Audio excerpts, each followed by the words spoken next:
Why are you so engaged? Why are you so involved in community, specifically politics? Choices that are made at the sessions of the board meetings impact my day-to-day life. Thinking about running for U.S. Senate, is The that something that you plan on doing in the future? so I filed paperwork, and I never got a point. I never got across the qualifying.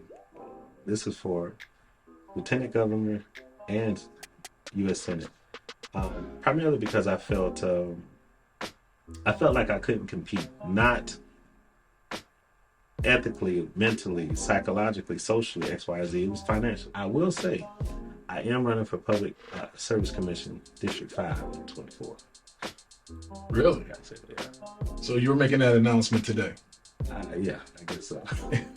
What about public service commissioner intrigues you? I wanted to kind of hold these organizations, and I want to call them institutions, a bit more accountable. I can't remember the city, but there's a lake out there where there's a power plant that Georgia Power owns on the lake. And the lake's beautiful, right? But there's not much residential development out there. And the issue that came up was pollution. And I think that the people that are in office, specifically on Public Service Commission and other elected offices at the state level, haven't been holding people accountable.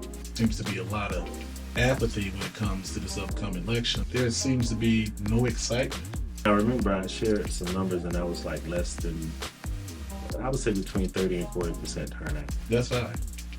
And I think that is high. That's very high. But that's low considering the number of registered voters. So what about all the talk regarding the Democratic Party not supporting African American men? Stacey Abrams, she is now targeting black men, but it seems like it may be too little too late, because the Democratic Party seems to have left African American men behind. Do you feel the same way? It's okay if I tell my story about the time I met Stacey Abrams? Yes.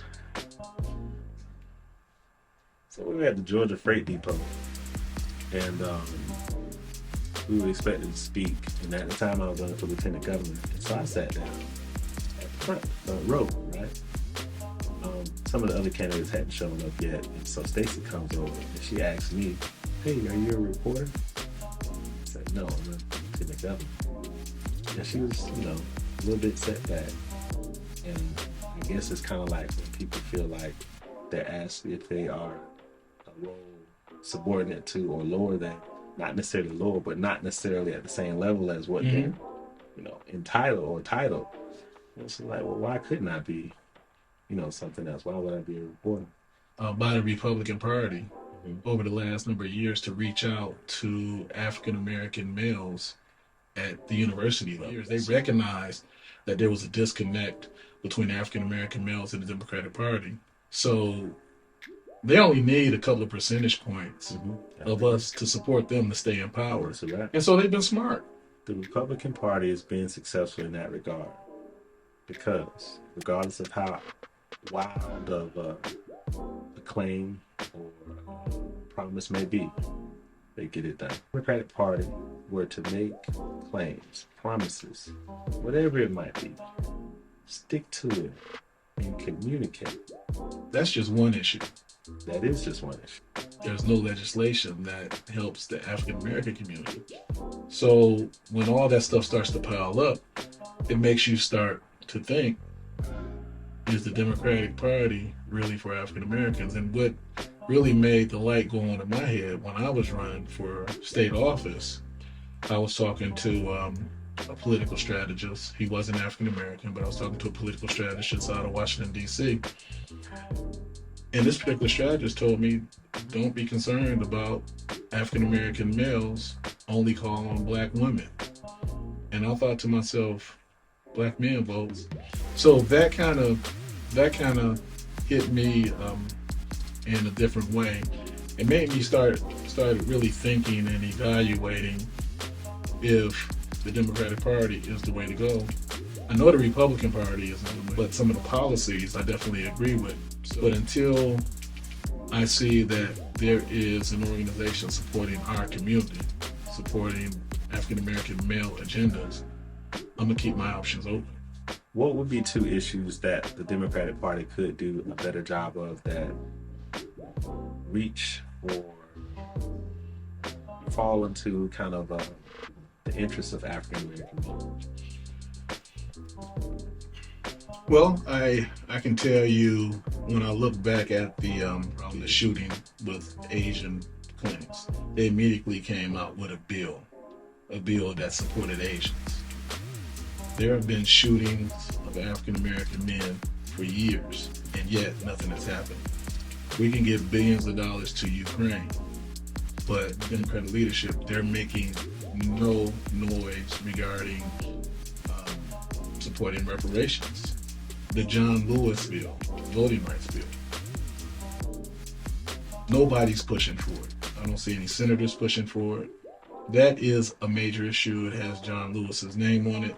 If that happened to be a bill pushed by the Republican Party, somehow they would have gotten it done. The Supreme Court. You can't blame any decisions that the Supreme Court has made on the Supreme Court when you have the ability to pack the court. We also have local elections coming up, and you live in the new District 3. But what are some of the needs you see for your community? Well, I think that traffic-related infrastructure needs to be an issue at the forefront of every agenda. In that, I've been in Henry County for 15 years now.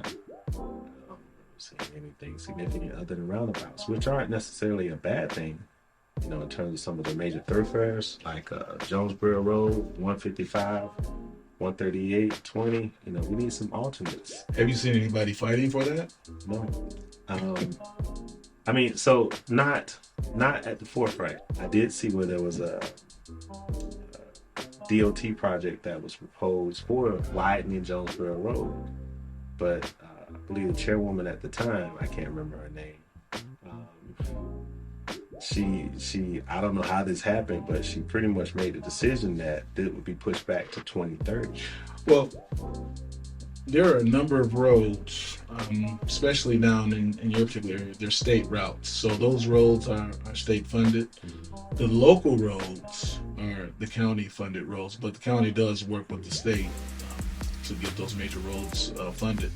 Now, all the roads that are on the list, they have been talking about are going to get done. They've been saying that ever since I was in office, and I've been in office since 2010, 2011. And every time we get to the year that it's supposed to happen, it doesn't happen.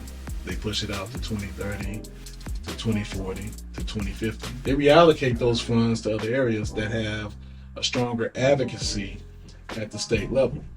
So when money gets rolled over for roads and things like that, you probably need to look closely at your state officials, because you don't have anybody strong enough in those positions that are advocating for the revenue in that particular area. I was one of the ones that pushed for the T-SPLOST, thinking that that money would be spread across the county evenly, and each commissioner would be given the opportunity to have about 40 to 60 million dollars in its coffers, so we can work with people like yourself in the community and say, hey, look, what roads in this particular area are most important to you? But there was some work behind the scenes that allocated 70 to 80% of that money down towards the Locust Grove area, to build up that particular area to get ready for more warehouses and import and things of that nature, to be better leadership, more educated leadership, people that aren't afraid to stand on their own. So that's the thing that I'm afraid of. Follow me leadership. There's nobody that wants to get out and stand up and be able to articulate a true vision for Henry County. I agree. And just what that vision looks like for the future. I'm big on electric vehicles and things that kind of preserve the uniqueness of Georgia ecosystems. Because what we don't want to do is to end up in a movie set like Mad Max from I think the 80s and 90s, and where it's just all desert. I'm not saying it's going to go that far, but just protecting what we have. Because Georgia's a beautiful place. It is. It's beautiful.